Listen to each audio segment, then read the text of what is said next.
Welcome to the AI and Faith webinar series hosted by G20 Interfaith Forum and the International Academy for Multicultural Cooperation.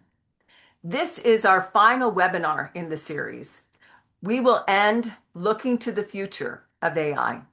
I'm excited to hear from our distinguished speakers, Clara Langevin, David Wood, Josh Tan, Manisha Jain, and Valerie Hudson. We're going to be having hopefully a discussion after some opening remarks. We're going to let each one of our speakers introduce themselves. Also realize that in the chat, you will see a full bio, but we're hoping that they can also share a little bit of their AI journey with us as well. We're going to start with opening remarks with Manisha, and then we'll go to Josh, then Clara, then David, and then Valerie. And then after that, we will have question and answer. We would encourage all of our attendees, if you have questions, please put it in the Q&A box. Time's yours now, Manisha. Thanks, Mariana. Thanks for having me here. I'm looking forward to the conversation. My journey in AI started back in 1990s during my undergraduate degree. At that time, there was neither enough compute nor data, so it was mostly theoretical.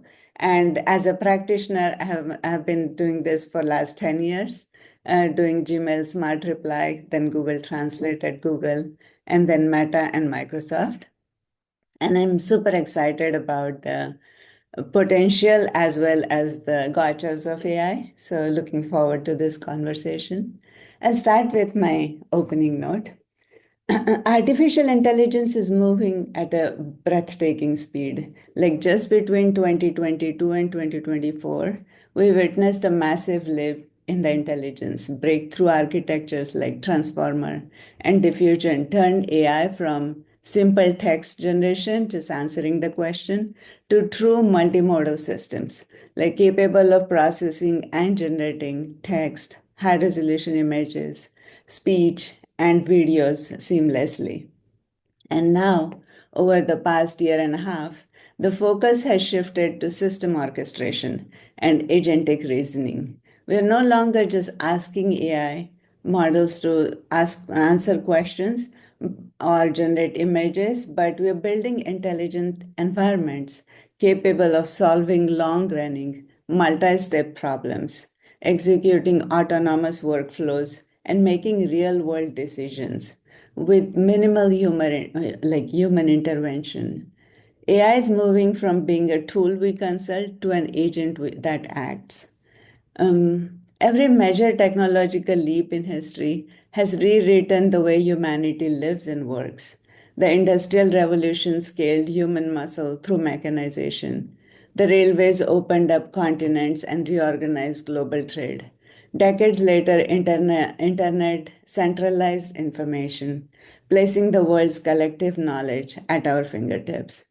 AI carries the same transformative promise and more. It holds the potential to dramatically accelerate scientific discovery, optimize the resources, even help cure devastating diseases. But history does teach us a hard truth. Every revolution brings a deep destruction, or at least the potential of a deep destruction. In the 18th and 19th centuries, like the canal boat operators saw their livelihood vanish with the trains coming in, or the traditional artisans during the Industrial Revolution. Later, physical printing presses and local libraries were disrupted with the internet. Because the risk of AI grows along with its capabilities, today's landscape mirrors less closer to the internet but more closer to the nuclear era.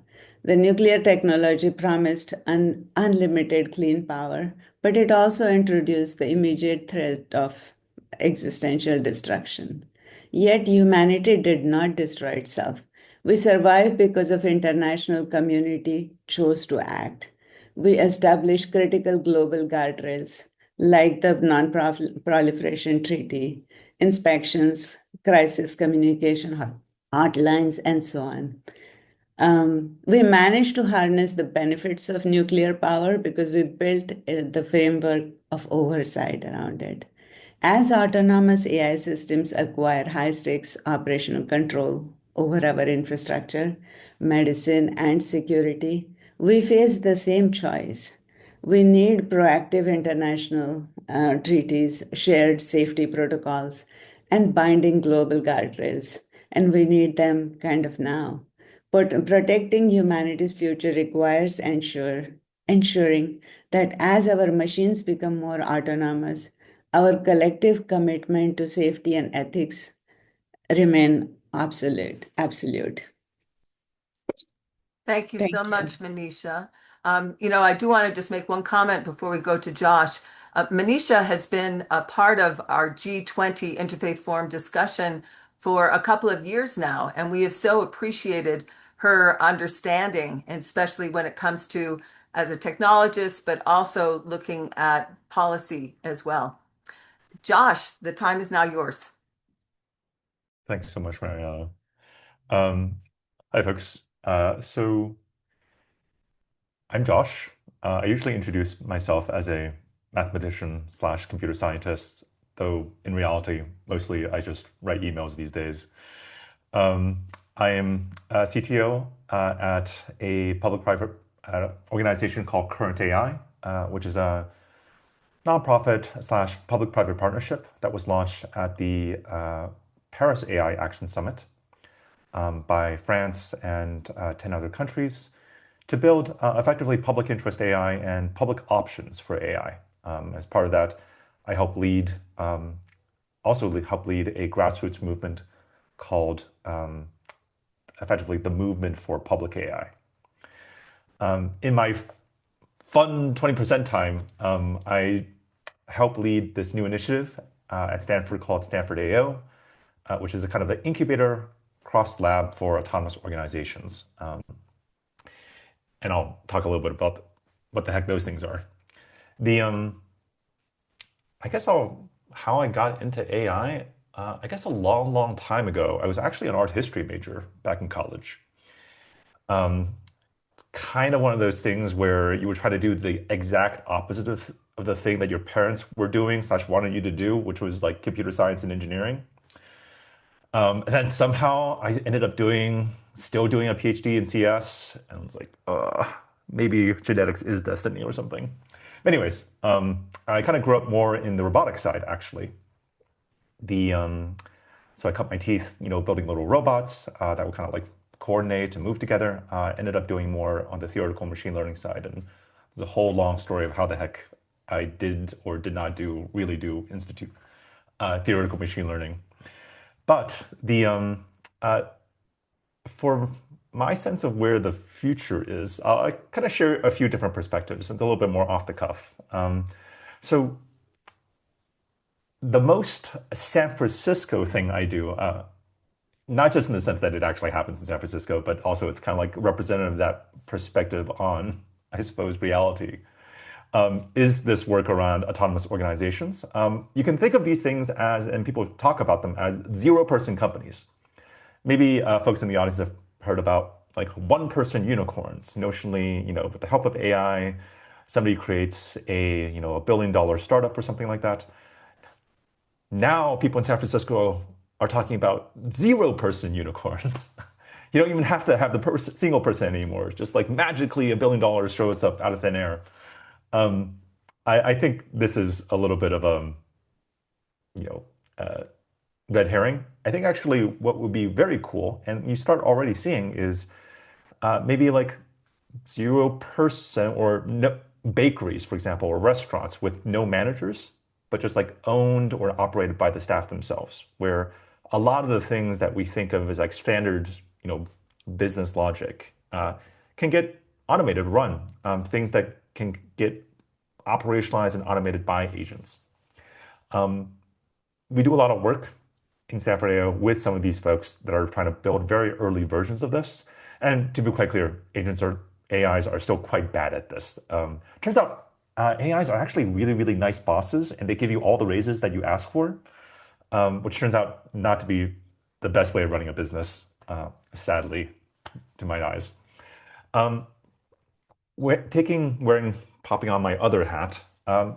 So right now, AI is very much owned by a relatively small set of private corporations in the world, right? Most of them, in fact, based out of San Francisco.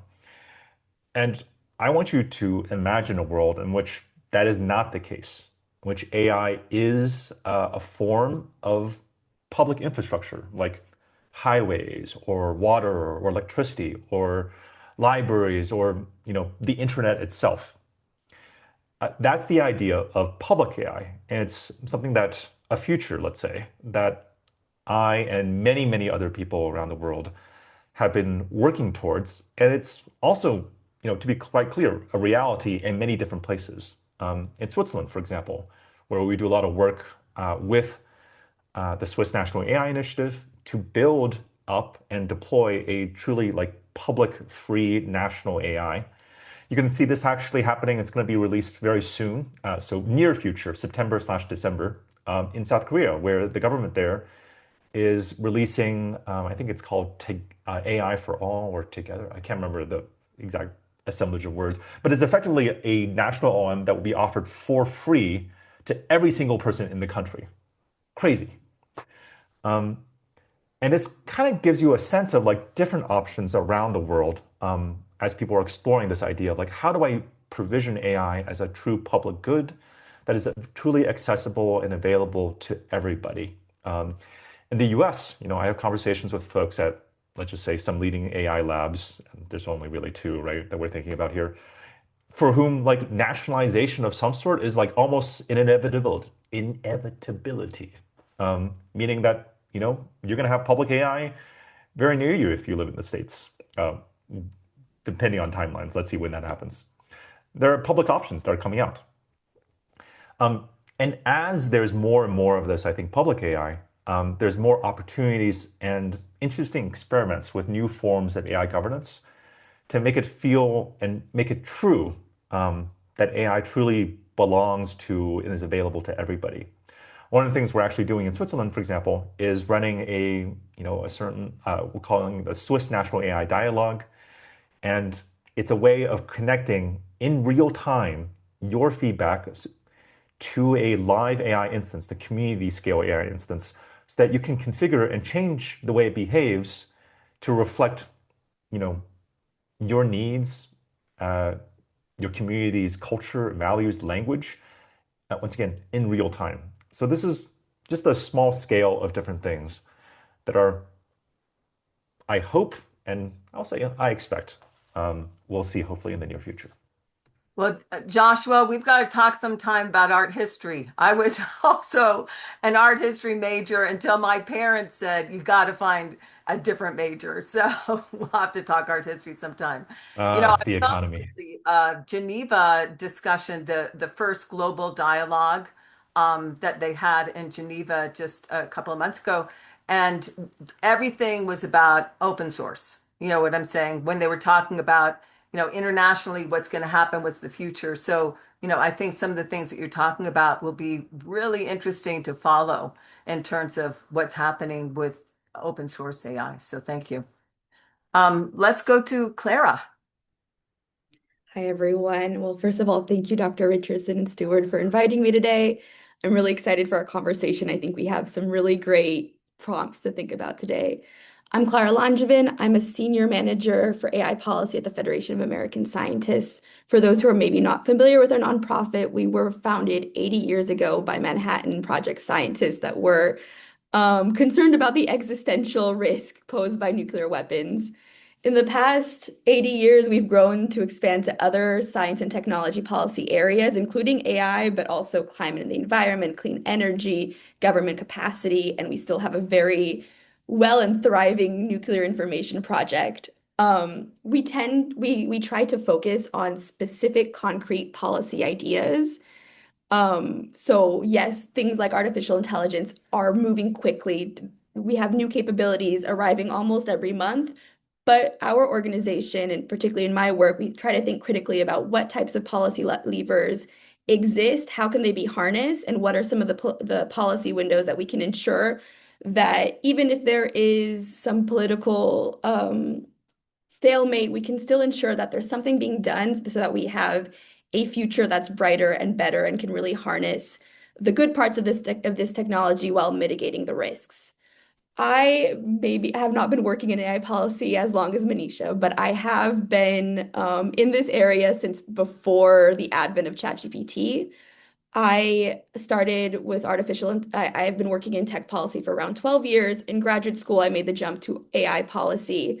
I was working in my native Brazil for the Institute of Technology and Society of Rio de Janeiro on a project on how the Brazilian judicial branch should adopt AI technologies. In this time, it was like 2018, and we were looking at mostly narrow AI, but we still saw that a lot of state courts were adopting this technology at a breakneck speed without actually thinking about what is needed to um, actually govern these technologies within the courts. After that, I started leading my own team at the Center for the Fourth Industrial Revolution Brazil, which is an affiliate of the World Economic Forum. So I guess we all have that Geneva connection here. I led projects on public sector AI adoption. So I had pilot projects with the São Paulo subway system and a system of public hospitals also in the state of São Paulo, where we tested out a bunch of different risk mitigation mechanisms, such as algorithmic impact assessments inside of the public procurement process. And then we used the evidence from those projects and pilots to influence and add risk mitigation measures into the Brazilian federal government's adoption of AI technology, specifically in the Brazilian National AI Plan. I also worked with a lot of state governments, including São Paulo, but also Pernambuco and my native Minas Gerais, on how to adopt these technologies in a way that is ethical and looking at mitigating the risks while harnessing the benefits of this technology. I am a big fan of complexities, and so I wanted to move back to the United States and work on AI policy here because I see that there's obviously a lot of engagement at the frontier, but this is a more complex ecosystem given the fact that so many developers are here and that there are so many different organizations, including governments, that are adopting this technology. At the Federation of American Scientists, I mostly work on trust and fairness issues. So that includes government adoption of AI, especially for benefits, but also looks at things like privacy and bias mitigation. I also work on frontier AI safety, looking at considerations on cybersecurity, on capabilities thresholds. But I'm always looking to see like how can we think about policies and write concrete policy memos that we can give to policymakers that really look at what specific problem are we trying to solve and what is the pathway to do so in a way that we get to the outcome that we want to do. So I publish a lot of my own original policy memos, but I also do some work that we at FAS call policy entrepreneurship, where we try to partner with folks that are outside of the Beltway, so technical experts at universities, folks that are from affected communities, or even budding policy folks that are maybe early in their career and help them think through a specific problem that they're concerned about and the actual policy solutions that could be used to get to the outcome that they want. So we help folks think about the specific government agencies that they should be looking at, what kinds of authorities those agencies have, what specific like tiny discrete policy levers such as the procurement processes or benchmarks or looking at NIST's Center for AI Standards and Innovation that they can use to ensure that the US government takes the right steps to ensure a brighter future for us all. We actually currently have a fellowship open for young folks who are interested in this. So if you want to look at our website, please do. We have a really great program. Um, but yeah, so basically that's what we try to do to democratize the policymaking process. Oh, thank you so much, Clara. I lived in Brazil for 3 years, and so eu amo o Brazil. I love Brazil. Aê! So Quem não no, ama o that's wonderful.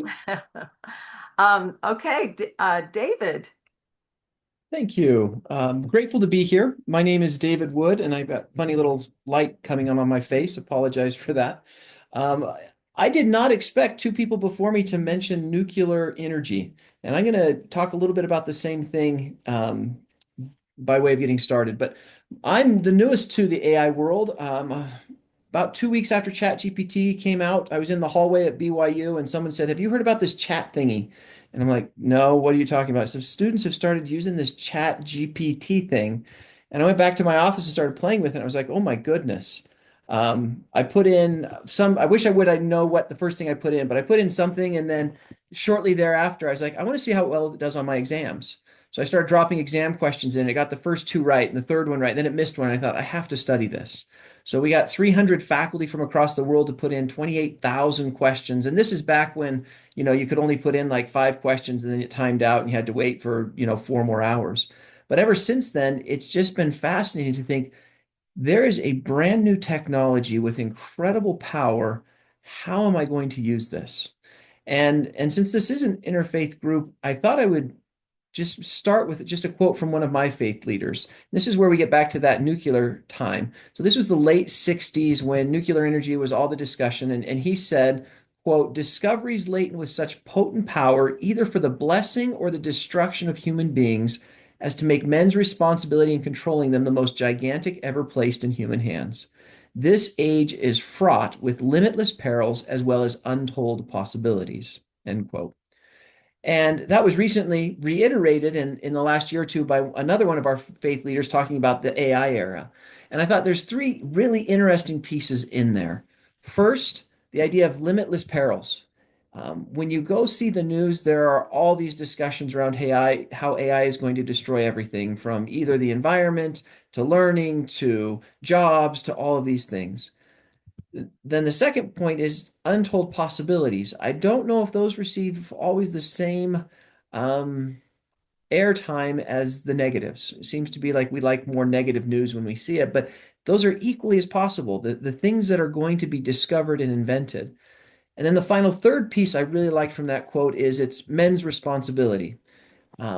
Humanity has a tremendous opportunity right now to decide what's going to happen. We are going to run the biggest social science experiment in the history of the world of, do we respond to this incredible power in a positive or negative way? And I think it's going to reveal fundamentally, are we wanting to be good or the opposite? And so it gets me really excited to wake up every day to say, hey, how can I take this power to use it in amazing ways to transform life in good ways? And then how do we encourage others to do the same? So I will stop there, but thank you for having me on this conversation. Thank you, David. I have to admit, I just came back from the AI4 conference that was in Las Vegas, and it was more of a the technologist conference. But it was fascinating to me. You talk about the nuclear age. The three different kind of things that were talked about is the similarity between this and, of course, the Industrial Revolution, which we've already talked, but also how similar it is to the airplane industry in terms of this intergovernmental need for registration, similar to, airplane register. So if I'm an American, but I hop on London Air, I need to have the same safety, on that aircraft as I do on American Airlines. And so that was brought up. But the third one was a similarity between AI and COVID. And that was fascinating to me too, because basically what they said was COVID, we were just kind of winging it, and sometimes we really got it wrong, and hopefully because of all the mistakes we did, next time we have a pandemic, we're going to do it much better. But I love the fact that you're talking nuclear, but I do think as we look at policy in the future, keeping those three other things that we've been through, been there, done that, but putting it into this AI context, I think is really helpful as well. So, well, Valerie, take us home. You're our grand finale. Hi, I'm grateful to be here, grateful to the organizers for their invitation. I'm Dr. Valerie Hudson from Texas A&M University. I've studied AI and its implications for a long time. My very first edited volume was Artificial Intelligence and International Politics, published over 30 years ago. And my most recent co-edited volume is the Oxford Handbook of AI Governance. My stance is what's called AI gloomerism. That is, I think certain types and uses of AI can be helpful to humankind, But I don't believe it is possible to stop the AI race because of the levels of greed and fear involved, which are immense. But the most important component is that I believe there are significant intellectual, emotional, spiritual, and environmental costs and risks from AI, some of which are already clearly visible. And while these will affect us all, I also argue that what we choose today will be felt for generations to come. As a gloomer who's also a Christian, I also believe God is over all and will always bear his arm in protection of his children, even from the threats posed by AI. And that last point is why I am not a doomer, just a gloomer, because with God, nothing is impossible. Because we only have a few minutes to start our remarks, let me just mention a couple of points. As many have noted, AI is not like other technology humans have developed to date. We are literally creating an alien intelligence whose reasoning we do not and cannot understand, and which will never feel for human beings because it will never feel. Every other intelligence on Earth is embodied, and that means unembodied, non-biologically based intelligence is simply incommensurable with our own. AI models can never recognize the meaning or the value or the purpose of human life, and we must never forget that even when these models appear to us as a simulacrum of a human being. AI is unlike any other technology, including nuclear weapons. Nuclear weapons cannot create more advanced nuclear weapons or redesign themselves. Nuclear weapons cannot autonomously act to escape their safety mechanisms. Furthermore, the world did not allow corporations and companies to develop their own nuclear bombs, and even the construction and maintenance of nuclear reactors are placed under intense government oversight. Our own government initially opposed the regulation of AI even by the states, and has only recently understood some regulation will be necessary, though nothing of any real substance is yet in place. As one AI engineer quipped, a sandwich has more regulation than AI in the United States, and he is unfortunately 100% correct about that. AI, I believe, is also unlike the Industrial Revolution, where we built new things with new capabilities that we steered. With AI, we are building something in order to give all the steering wheels of the world over to it, while simultaneously making our own minds less capable of steering anything ever again. My own take on this is plain. It is my firm belief that AI models and the agents created from them cannot be aligned, ever. And those who delude themselves that they guardrail do not have the real ability to do so. For example, the agent swarms first observed by Serendipity in the recent Hugging Face incident were also found by other companies as well, once they knew what to look for. This is an example of how AI confronts us with unknown unknowns that we cannot anticipate. To be more specific, without interpretability, there can be no alignment. We cannot align what we do not understand. Despite valiant efforts at mechanistic interpretability, we still do not understand enough to predict or control AI models and the agents created from them. We are forced to develop ad hoc guardrails such as system prompts, parameters, adjusting vectors, etc., to prevent bad behavior in the future once we've already observed it occurring, or through methods such as red teaming. However, an ad hoc post hoc stance is merely a fancy way of saying all we have are band-aids. Despite its presumed rarity, which may not be a good presumption after all, the existence of unpredictable bad behavior is very troubling and suggests real limits on our guardrails. That is, when an LLM generates an output, it's writing its own stories from the corpora on which it was trained. Its stories need not be true nor aligned. Thus, not just hallucinations, but the strategic and purposeful use of lying, deception, blackmail, data theft, sabotage, and explicit threats to humans undertaken by AI models have all been documented. An AI model can be corrupted intentionally or even, more worryingly, unintentionally, resulting in emergent misalignment, which is almost impossible to prevent and is often indistinguishable from active malevolence. As a result, frontier AI models have reached the stage where it's both far more knowledgeable and far less understanding than the average human being. Like a toddler with superpowers, think Jack Jack from The Incredibles. AI models have shown that they are not deterred by explicit rules set out for them, nor will they quiescently allow themselves to be terminated, and they can exhibit emergent malevolence. AI models have also been capable of recursive self-improvement, where the model improves its abilities on its own without human input or control or even human awareness. Now, a truly remarkable document was published a few weeks ago. I'm sure you've seen it, called Pacing the Frontier. It's an open letter signed by 1,376 engineers and experts who work on frontier AI, that is, cutting-edge AI at the leading AI companies. Its ask is very simple: slow down the development of AI models until humans can assure these models can be controlled. Let me give you a couple of comments that the signatories made. An anthropic engineer: none of us yet know how to make sure these things stay under human control or take actions only aligned with the well-being of humanity. This is objectively an insane and suicidal thing to do, especially without any international governance measures in place. An engineer from Meta: fewer than 10,000 people work full-time on reducing these risks globally, and the industry's core structural weakness remains the complete absence of credible plans for controlling AI systems. An anthropic engineer: developing technology shouldn't require a leap of faith for our continued survival. DeepMind: when scientists first tested the nuclear reactor in 1942, they feared a runaway reaction, so they built control rods to govern its speed. We need control rods for AI. And Anthropic: let's not let our future selves look back and ask why we didn't take action when we had the chance. These are all sobering assessments from those closest to the action, and we should heed them.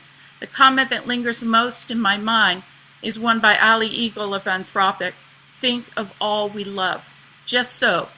Consider that the next decade or so may represent the last moment where we have among us humans who still possess the skills to know when AI is making a mistake or being deceptive. Humans who still strive to personally achieve the mastery of a field. It may also be the last generation of humans who prefer interhuman relationships to synthetic intimacy, and who understand how a human life truly comes to feel meaningful.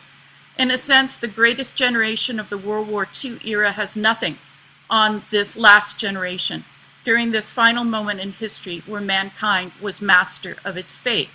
Let this last generation make a robust stand for humankind. Thank you. Thank you so much, Valerie. I put you last for a reason.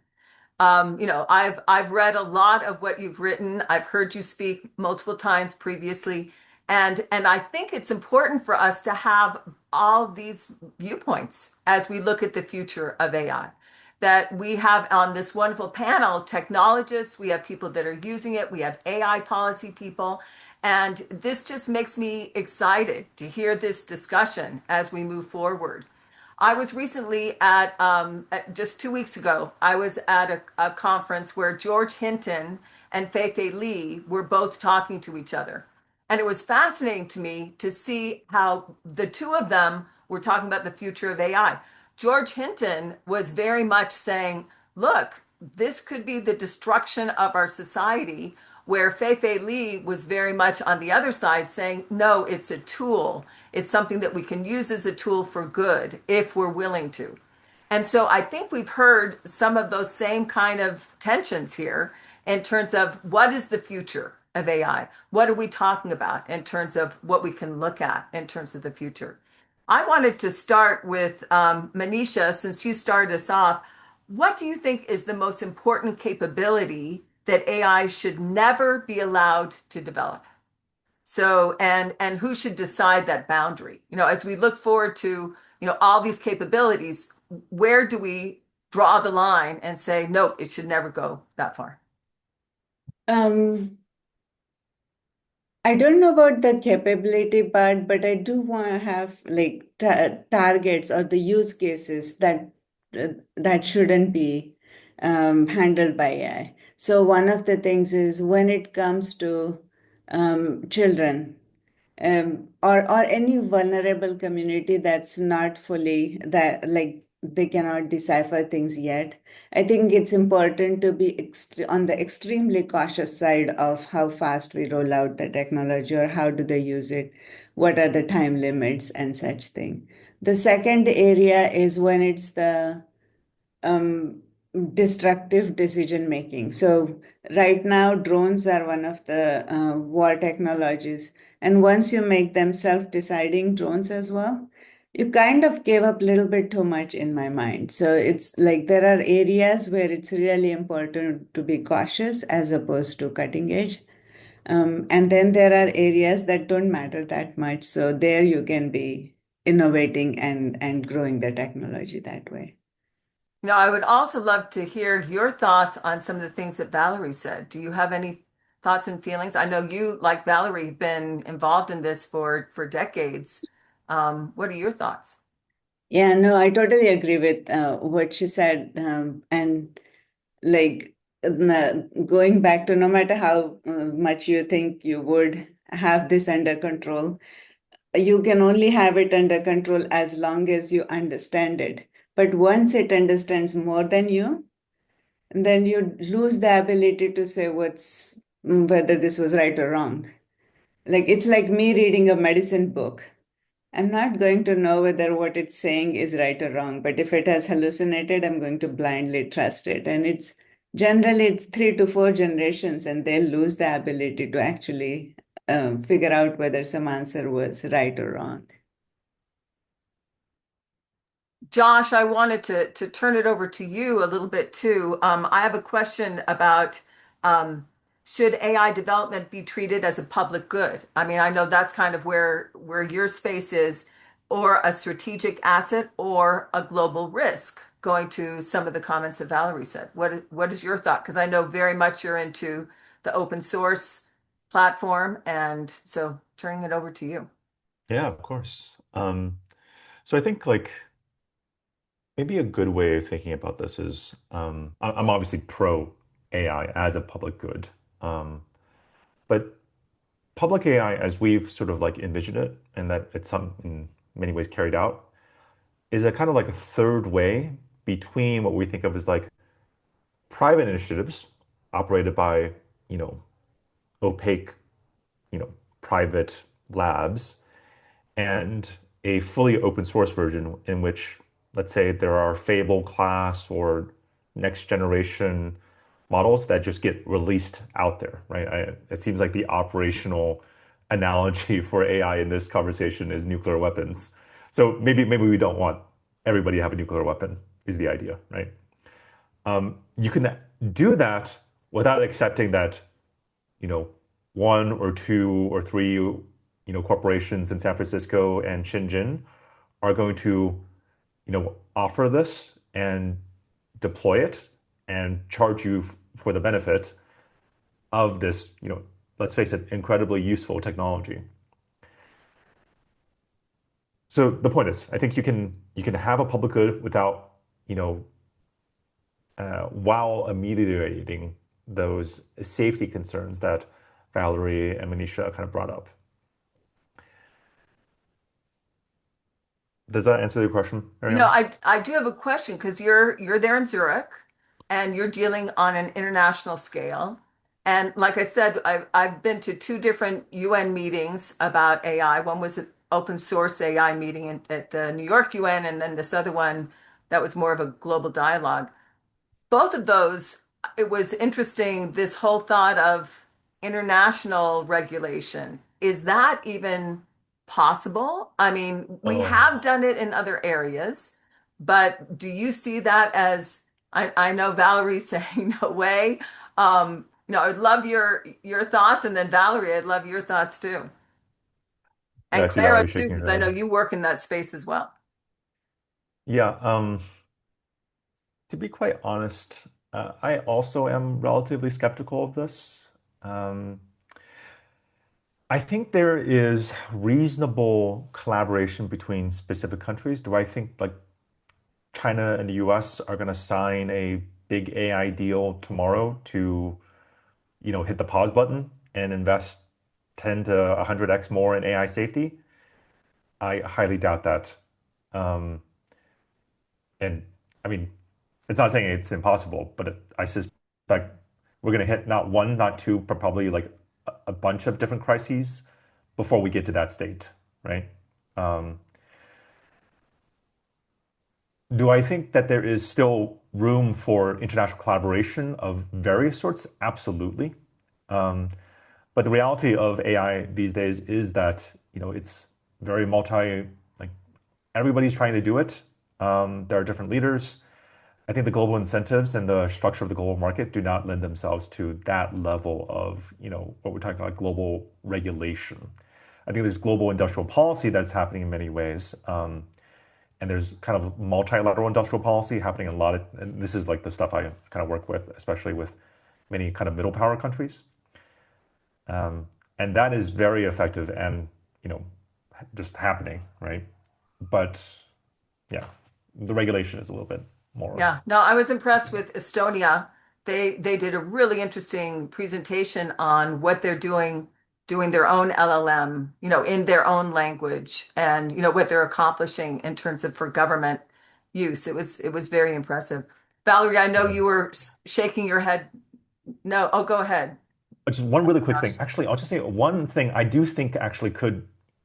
It's actually a long, long time ago. I wrote this like paper, basically just saying like, noting that this is going to be really hard, but the one way you could try to do it is through more effective market integration between different markets, like having like a globally integrated market for AI goods and services. And there are ways of different achieving this, I think, and I think more technologically, to get this kind of market level integration, but TBD. Valerie, I know you were shaking your head. Well, my major hat is not AI. My major hat is I'm a professor of International policy. international Yeah, politics. yeah. So I can just tell you that's not happening. I mean, Manisha made reference to the Non-Proliferation Treaty, which, yes, is a fantastic thing. But of course, there were huge non-signatories to the Non-Proliferation Treaty. China was not a signatory. Pakistan was not a signatory. All of those who desired to get their own nuclear weapons simply refused to sign, right? Or signed and got their nuclear weapons anyway. So there's a huge coordination problem. I mean, the reason I really love the Pacing the Frontier letter is that these are the engineers in the trenches at the big companies who say, we all together feel that together, right, we could pause this. But notice that they're not making those decisions for their company, right? So we can't even get companies on the same page. There's simply no way that we are going to get countries to be on the same page. Maybe the EU will get on the same page, but the United States, China, Russia, they will not be on the same page. What I'm really, really interested in is what China is doing. Because China does not have this sort of Wild West approach to AI. China is taking the approach of this is an incredibly powerful weapon and we will control it, right? And we will not allow uses that might subvert the rule of the Chinese Communist Party. And so their approach is actually far more cautious than our approach is in many ways in terms of maintaining and erecting guardrails. So the country I'm really interested in studying is China and not the United States, where not just the horse has left the barn, the cow, the sheep, everything has left the barn. And it's going to be extremely difficult to herd those animals back into the barn, if that's even possible.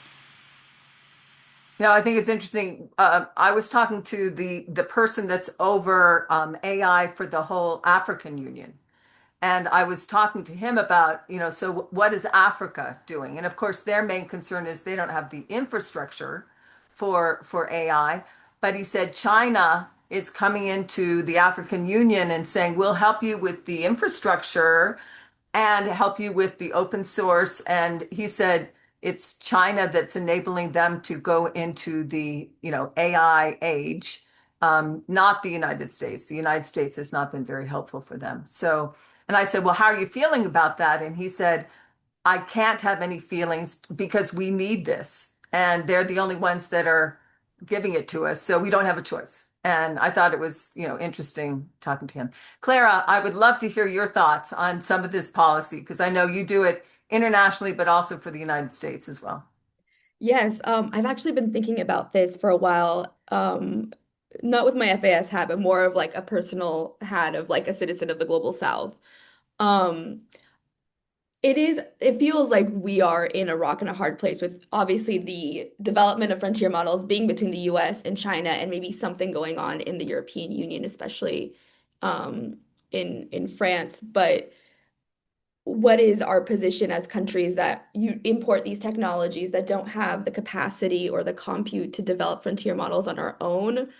But still will suffer from a lot of the risks of this technology. And I think a lot of the considerations around Mythos and the Hugging Face incident have like re-upped some conversations on like what should be like the cybersecurity defense capabilities of middle countries, like what should be these considerations. And something that I've been really curious about is there's been discussion. Obviously, Kenya has its own AI safety institute, but if middle countries should start propping up their own AI safety institutes. I know in Brazil, this conversation has now like started to leave the think tank world in Brazil and starting to permeate some government entities. They're talking about setting up an AI safety and opportunities institute that would look at like what kinds of evaluation capabilities does Brazil need to like understand what risks these models that come from other countries could pose on our society, specifically looking at cybersecurity, but also looking at more traditional AI risks like bias, privacy considerations, since Brazil has a very strong data protection legislation, but also like how do we, as a country that usually pushes for South-South collaboration and has a very expressive um, face on like the global like foreign affairs front, especially within the UN system, like what should be our role in discussing frontier AI and putting international guardrails around it? No, thank you. For me, this is fascinating. I just love, love, love hearing everybody's ideas. I do want to switch because we have a couple of interesting questions that I really want David to answer. David, I think that you might have some interesting answers to this. Two questions from our listeners is number one, what's going to happen with jobs? I know a lot of people are very worried as we talk about AI, agentic AI. I know Josh talked about, having a company that there's not even one person in it. What is going to happen to jobs? And the second one too is more from you as an educator. What is the responsibility of educators who do not have a background in computer science in terms of preparing this new generation for AI responsibility and ethics? Gave me the easy questions. Um, Jobs, we You don't you know. can you can Yeah. put into some of these policy things too. More than happy to hear your thoughts. No, so I'll stop on jobs. The question is this time different? And we have this temptation every single time a new technology comes out, we want to say this time is different because. And in the past, we've got a lot of history of every single time a major technology has been released, there is disruption, but they've created more jobs than they have gotten rid of. Now, could this one be different because somehow we're simulating intelligence at a much deeper level? Sure. I think every single job, I can't think of a job that will not be disruptive, especially as you start looking at robotics and AI in physical form. So, absolutely think there's going to be disruption.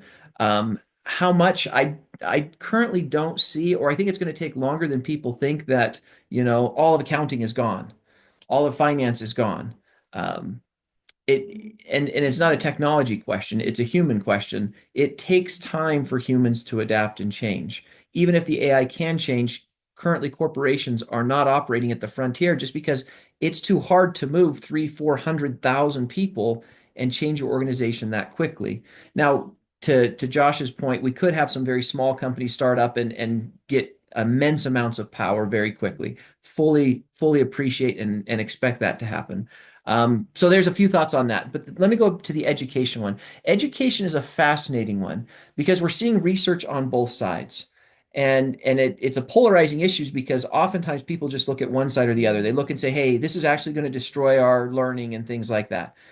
But then on the other side, there's evidence that's just as strong that it's going to increase our learning. So the key point is, how do we come in and enter and get people to steer to one or the other?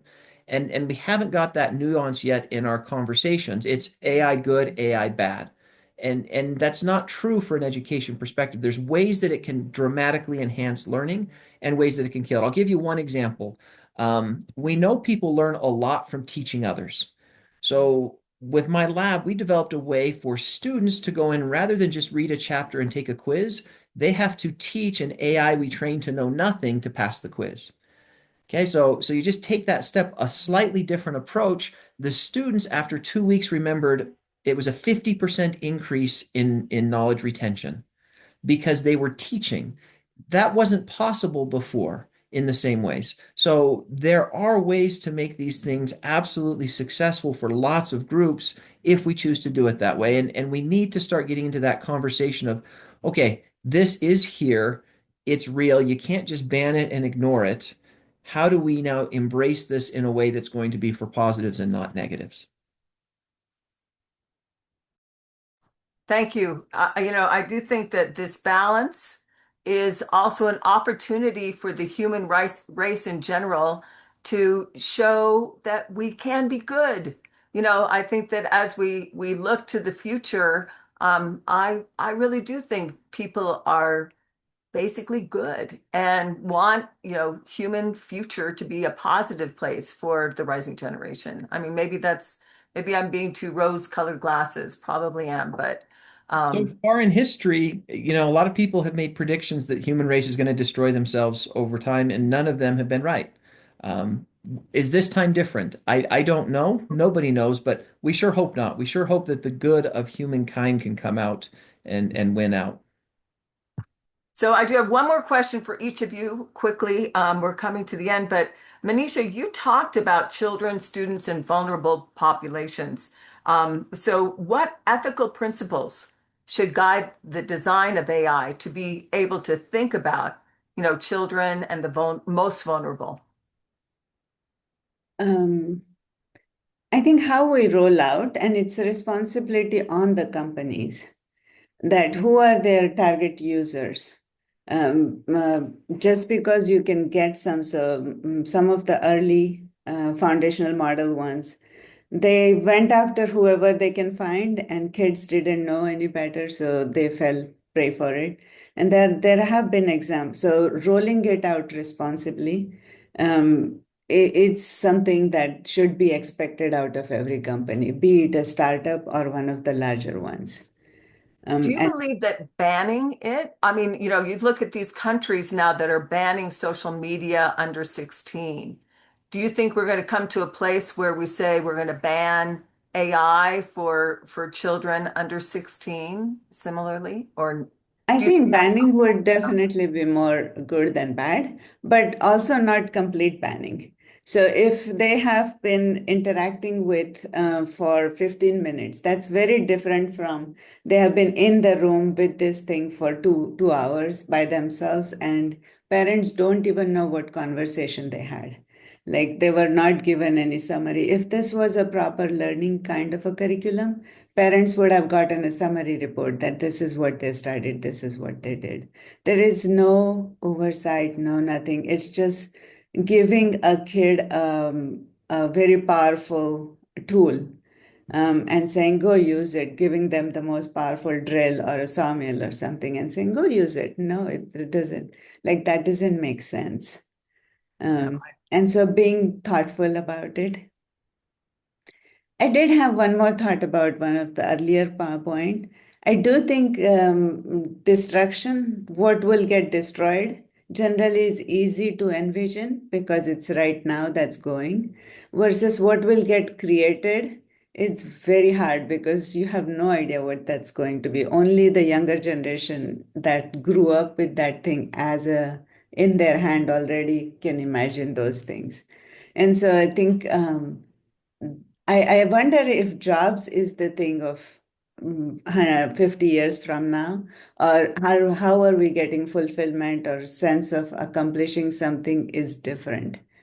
And it would be interesting to think about those things as well.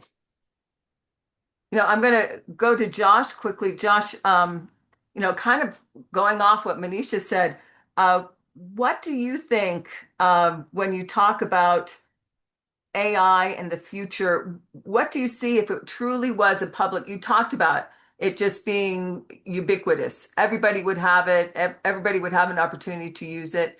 What do you see that future to look like? Hmm. You know, I think Manisha was saying it's easy to imagine destruction. It's hard to imagine creation, and it's hard for me too to understand what does the world do with uh, this stupendous luxury of the imagination? How does the world change?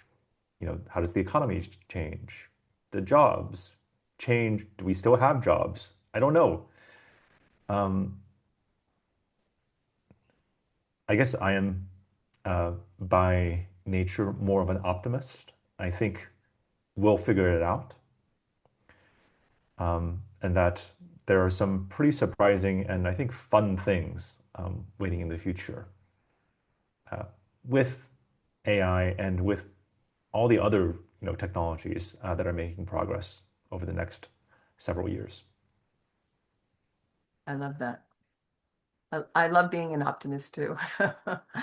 Clara, I did want you to ask what risks of advanced AI are overstated and what are dangerously understated when, because AI is everywhere. I mean, that's when I pick up a newspaper, yes, I still read a real paper, but when I'm looking on, my computer screen as well, reading what's the latest and greatest, it's all, always AI. What is your thought? What is being overstated? What's being understated? So in the past year, I think I've asked maybe like 20 people this exact same question, and I've gotten completely different answers for everything. And I will probably give a more nuanced answer than a straight consideration on capability or on threats. But I see, and I think in wide terms, the AI community, the AI policy ecosystem is kind of segued into or like siloed into three different camps. And I think we see in the speakers today how folks might fit into the three different camps. You have the AI ethics crowd that are concerned with effects to individuals and communities. So considerations like AI bias, um, and privacy considerations. You have the AI safety crowd, the doomers, the gloomers that are concerned on of catastrophic risks and existential risks and things that could really cause our society to come crashing down. And then you have your AI progress folks that really believe that AI can open the segue or open the pathway to a better future and like are looking at things like access or continuing research and development or ensuring that different actors have different capabilities. And I think each one of those have very specific considerations on what capabilities are overestimated and what's underestimated and what policy should be tackling. And even within those communities, you have different fights. So, for example, with bias mitigation, there are folks that think we need to have more representative data sets so that we have more representative algorithms. And then you have folks saying, but what about the privacy considerations? If we collect more data, then we have more privacy risks. And then inside of the safety community, you have folks who are very concentrated on cybersecurity capabilities right now, especially given the political windows and the new executive order. And then you have folks that are saying, like, well, now that's a little bit overhyped. Everybody's concentrating about that. What about the biosecurity risks of AI? That seems underdeveloped. And so I think it really depends on, I don't think that there is something that is overhyped and underhyped. I think we all as a community need to think about what is our strategic advantage in tackling one over another as individuals or as organizations. Some organizations are better equipped to look at the ethics risks. Others are better equipped to do it the safety risks. And others are better equipped to look at like access and considerations and democratizing access to this technology as um, a public interest technology. So I think like, I know this is a politician's answer, but I think we all have that. Um, I think we all need to have that discussion within ourselves of like, where do we sit in the ecosystem and where are we best equipped to make society better? I think all different risks are something that should be addressed, and I think that there are I'm not a few like a I can't predict the future, but I think all different scenarios could happen. So we should try to tackle the ones that we believe the most in and that we are the well equipped to handle. Oh, thank you. Valerie, I know I'm going to be very interested in your answer to this. If you could redesign global AI governance from scratch, and I know you've written books on this and done a lot, but what would be your very first rule that you would implement if you had that power internationally? And we can't go back and you know, roll it out again. I mean, it's already rolled out, right? But I certainly think that there are things that can be done now. Um, and hindsight, of course, is 2020. I mean, there was no way to anticipate that we would need thousands of people trained AI engineers who would be able to assess models for safety, bias, and so forth. But that is absolutely what's needed now. We simply do not have the governmental capability to do what needs to be done. And so the companies, right, Anthropic and so forth, must be their own policemen. And of course, there's very perverse incentives involved in that. So preparing for the frontier would have been the logical thing to do, but it was simply impossible for us to do. But now that we know what's necessary, as you've mentioned, I've written extensively about what kind of governmental infrastructure needs to be stood up now. And certainly I'm actually engaged in writing what I've been calling a Magna Carta, not just for individuals, but for nation states vis-a-vis technology companies. And I certainly think that one of the key principles has got to involve the state's ability to force de-deployment of an overly risky AI system. And certainly I think that while I have great sympathy for the public source approach, and that may in fact be the way that things will go, it's also the case that there's no possibility of any sort of kill switch or de-deployment, I think, in the public source scenario. So thinking about the offset of, controlling these systems, ensuring that dangerous systems cannot be let loose, versus the fact of, making sure that everyone has got AI, and that will mitigate the risk of a particularly dangerous AI arising. I mean, these are very deep and pressing questions that we need to address right now. Thank God that the government has finally decided that we need to do some regulation, but how lamentable that they do not have anything to do it with. And our current US Congress is incapable of passing the legislation that is required at this very moment. Oh, thank you, Valerie. David, I know you work very much in industry. I mean, I know you've done a lot with accounting and bringing AI into the accounting field. As we look at industry and businesses, I mean, I was talking to a business leader the other day, and he was saying, look, I have to use AI. If I don't, my business will be gone if I don't, embrace this.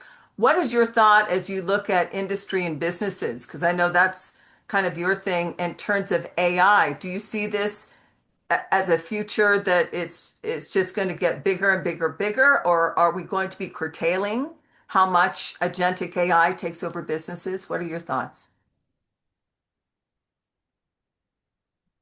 It's dangerous to step outside of where we have things and make opinions, but I'll give you a few opinions. Businesses are just still at the very, very beginning of using AI. We have not seen full AI stuff rolled out into most businesses at a scale of what's possible. So I think that's the first thing to keep in mind. People are like, oh, AI everywhere. No, it's just at the beginning stages of being implemented. So we have not even started to see the effect of what's going to happen with AI in business. Your second part, yes, unless you go to an authoritarian type government, free will and competition exist. And so you do need to compete. And if everybody else can build something bigger, faster, better, you're going to have to figure out some way to compete in that. Now you'll see two things happen. You'll see people competing on that. Then you'll see a backlash of, no, I want authentically created X, I want it made this way, and people will pay a premium for that. But for the stuff at Walmart, people don't want to pay a premium. They just want to have their thing and get it done. Um, there are big, big questions here of what will happen. I think what is this, the phrase? We overestimate in the short run and we underestimate in the long run. So we are overestimating AI's effect right now on business, but we're underestimating what it will do overall in the long term on business. Thank you. We're going to have each of you kind of give a final statement as we close this wonderful time together. I have learned so much from each one of you. But we're going to kind of end with a question that was actually given by one of our attendees. And this is what they said. Max Tegmark describes 12 AI futures. Which outcome do you believe is advantageous for human futures? Do you believe there's a future option that he missed? And he lists the 12. The 12 are self-destruction, conqueror, enslaved God, benevolent dictator, gatekeeper AI, protector God, descendants, libertarian utopia, egalitarian utopia, zookeeper, destroy the tech, and a 1984 surveillance kind of a situation. I would love for each of you just to have a final say in terms of what is your vision as we look to the future. And so we'll just go down the list as I'm looking at it. So Clara, Manisha, Josh, David, Valerie.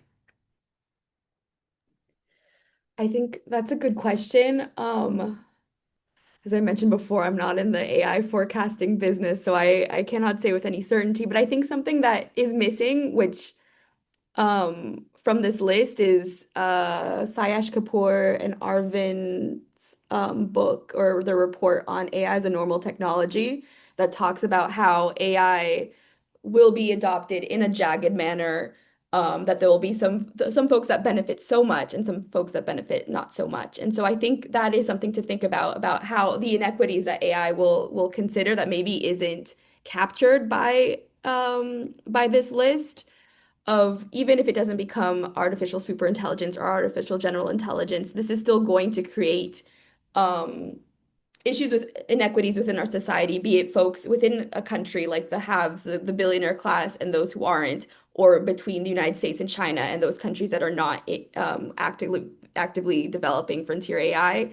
I think that is something that we've seen with other technologies, especially nuclear weapons, and we will continue to see with artificial intelligence, regardless of what the end state is of this technology. And that's something that we can mitigate. Thank you, Manisha.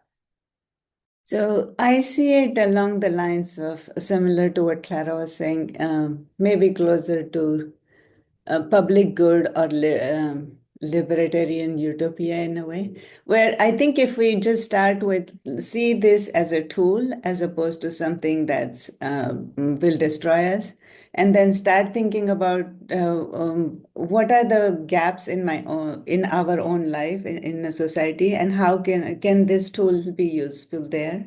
And then use it for that purpose and then let it go and go back about your normal life.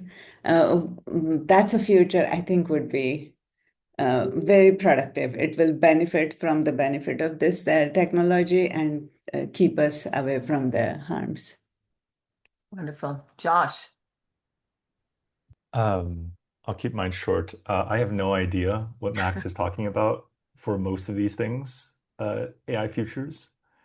I will say that whether or not AI, speaking obviously from the kind of public good perspective, whether or not AI, makes the world a little bit more or less egalitarian, uh, I suspect humans will continue to find ways, very creative ways, to make ourselves unhappy. That is, I don't think we're going to be getting to any kind of utopia anytime soon. Yes, we do have a tendency to want to always have more or see the negative rather than the positive. So, David, what are your thoughts? So similar. I don't know all of these different ones, but I think all of them will exist. And it's going to be a rocky path as we go through them. And then the final question is, we put too much on AI. What are humans going to do? Are we going to, in our core, be good and take care of each other, to be benevolent, to have our better selves, or not? And I think AI is going to expose what's in the hearts of the people of the world. And I believe in humans. I believe in us. So I think there will be a lot of ugly things that happen, but over time, it will level out to a wonderful place where it is a net positive for the world. Hey, Valerie. Well, that's a very interesting question. I don't know. With Josh, I'm not familiar with this list at all. I do believe that different nations are going to take different routes. I think we've already seen 1984 in China, and we certainly do see the development of a surveillance state here in the United States that uses AI capabilities, such as the flock camera, facial recognition technologies, and so forth. So I think I belong to the same religion as David, but I have a more schizophrenic reaction, which is that my religion teaches that the natural man is an enemy to God. And that I believe this technology will absolutely be used by those who wish to take away the agency of mankind. And that yet, at the same time, I do believe that mankind is redeemable, and I believe that there is a fierce desire to hold on to agency by each and every one of God's children, and that human beings are resilient and human beings are creative, and that I believe that human beings will find a way to retain their agency in the face of AI if they so desire. The problem is that the seductive technologies and capabilities that AI offers will seduce many into giving up their agency of their own free will and choice. And that, I think, is the great tragedy that has the potential to be realized in the future. Thank you so much. I have learned a great deal, and we have a lot to think about in terms of the future. And I do want to put in a plug. I think sometimes when we hear discussions like this, individuals will say, "Well, so what can I do?" I mean, I'm just going to be acted upon rather than acting on. And I think that I kind of put in an invitation to all those who are listening in to realize that you do have responsibilities to make sure this is a great world that we're going to be giving to the next generation, and that AI we can work on this together if we're willing to. And I think that's the key. Well, I want to thank our esteemed guests for sharing their expertise and opinions with us. And then a reminder to the listeners and viewers, all of the webinars in this AI webinar series can be found on the IF20 YouTube channel, or you can listen to them on the G20 Interfaith Forum podcast. So if you found this interesting, please feel free to share this with others. Also, realize if you're interested in some of the other webinars that we've had, you can listen to those in those two places. Well, thank you again for joining us. And again, guests, I so appreciate all of you and your expertise. Thank you again. Thank you. Thank you.